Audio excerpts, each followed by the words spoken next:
ఈ రోజు ఏ సుధీర్ డాక్టర్ అయితే చంద్రబాబు నాయుడు కుప్పంపై అభివృద్ధి ఏమీ చేయలేదని చెప్పేసి అవన్నీ మాట్లాడిన వ్యక్తి ఈ రోజు ఎలా పోయి చేరుతాడు? దీనిపైన తీవ్రంగా మేము టీడీపీ నాయకులు అందరూ ఖండిస్తున్నాం. చాలా మంది ఈ రోజు వ్యక్తులు వచ్చి చేరుతున్నారు.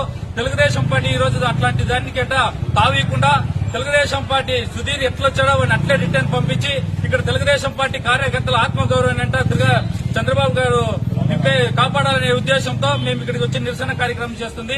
అతను 5 సంవత్సరాల్లో మా కార్యకర్తల పైన దాడి చేసినాడు, ఇక్కడ జైల్లో పెట్టించినాడు.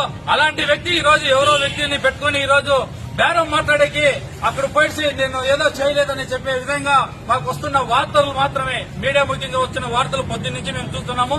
ఈ రోజు మా కార్యకర్తలు మొత్తము దీనిపైన నిరసన కార్యక్రమం చేయాలని చెప్పేసి ఈ హాస్పిటల్